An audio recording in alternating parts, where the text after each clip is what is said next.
Hello everybody, welcome back to another video. I'm Million Cloud Crypto. Today I just wanted to talk about the continent of Africa. So Charles Hoskinson in a recent update did mention the African continent and his Cardano's involvement with Africa. So I think this is really exciting, and I really want more crypto companies to get enthusiastic or want to be involved in the African continent, especially once they realize all the potential that's there.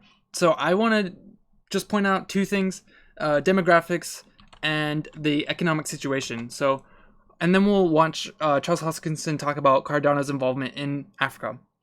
Okay, so first off, demographics. This is a really interesting point. The continent is home to 1.27 billion people. That's 17% of the global population. Importantly, compared to developed economies, Africa's population is far younger and growing at a much faster rate. So not only is it just a massive continent filled with lots of hardworking people, but they're very young and they're very capable. They're very smart. And also you can see the 2.7% growth rate compared to the 1.1% birth rate abroad. So they're growing so fast as well.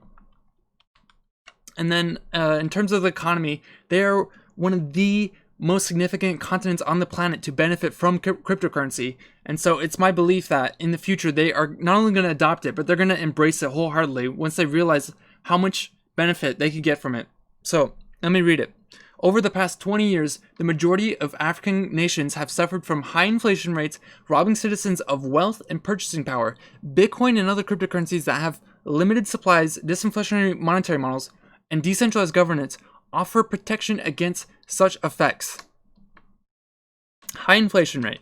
Inflation rates across Africa have been historically much higher than the global average. Extreme examples, such as Zimbabwe's hyperinflation, are the antithesis of why we need Bitcoin and cryptocurrency, right? If you are losing like 50% of your value overnight, it's just impossible to build any wealth or to develop a business in that environment. And so with the alternative of cryptocurrency, they can thrive. So looking at the inflation rate, we can see that it's anywhere from like 2% to 10%. And I believe this is the sub-Saharan Africa. So if you go to other places of Africa, it can be much worse than that. Okay, so now we're going to Charles Hoskinson, and he's going to talk about Cardano, and it's pretty cool. Now, I would love to announce some things in Africa, and I was actually hoping we'd have an announcement for today for it, but it's going to take just a little bit more time. And actually, because there's so much going on in Africa, what I've proposed Tim and the family do is that they have a special episode specifically about what our 2021 Africa strategy is. We've been, as a company in Africa, for over 3 years. And it's been very difficult. We had to learn how to do business in that jurisdiction. There are many, many jurisdictions, over 52 jurisdictions to deal with, varying degrees of stability, rule of law, and ease of living. And we chose to base our headquarters in Africa in Addis Ababa, in Ethiopia. Our director of African operations, John O'Connor, has lived there for over 3 years of his life. And we've done some remarkable things. We've met every ministry. We've met the prime ministers of many of these countries. We've trained classes of people and hired the people who graduated from those classes and built a very strong local presence. Many places in Africa require personal relationships in order to be able to do business effectively. And thus, you have to be willing to spend the time and effort necessary to build reputation and relationships to close deals.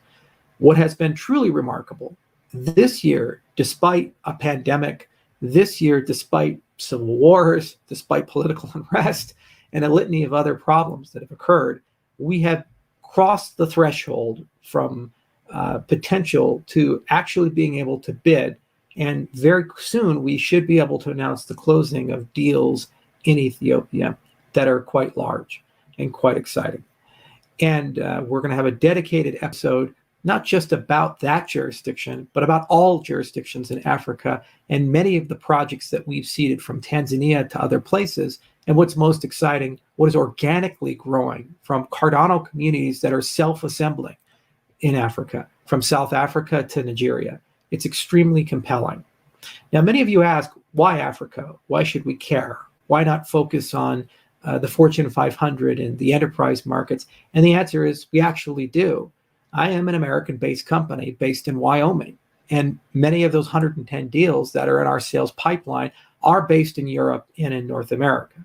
But when you're a CEO, especially in an emerging industry, you don't look to where the value is today when you're making a 5-year or 10-year plan. You look at where the value will be in the next 10 years. And much like enterprising entrepreneurs realizing political changes had opened up China in the 1980s, making it eventually one of the most attractive markets in the world, and who got in early and reaped windfall profit, the reality is Africa as a whole will be one of the most promising economies in the entire world by 2030. 70% of the population of sub-Saharan Africa is at or under the age of 30. Most are internet-enabled, demanding new systems. And Africa is experiencing a mass amount of globalization, which is meaning that all the old systems are being replaced with new systems. China recognizes this. And as a whole, over the last 10 years, China has invested more than $1 trillion into the African continent, building everything from mass infrastructure to buying sovereign debt to making long-term trade deals, because they understand this place is the place for their products to sell. We commonly run into companies like Huawei, and we commonly run into Chinese telecoms and installing 5G or selling tablets, creating brand recognition of Chinese companies. Not to be outdone, America also realizes this. Facebook opened up one of its largest outsource centers in Lagos, Nigeria. And actually, some of the most open source commitments in the world are starting to come from African developers in African countries. And mass education efforts over the last 20 years has meant that it has been a humongous improvement in human capital. At the moment, there's $5.6 trillion across the entire continent of Africa in illiquid wealth that, if better systems were present, would become liquid and accessible on the global market. And when we ask ourselves, who will be the consumers of DeFi? Who will be in need of identity systems and payment systems and new ways of representing equities? Will it be the ossified, highly regulated markets of the Western world, which are invitation only? And when firms such as Facebook try to innovate, they get brutally attacked by the Senate and the Congress and incumbent actors who are trying to protect their businesses?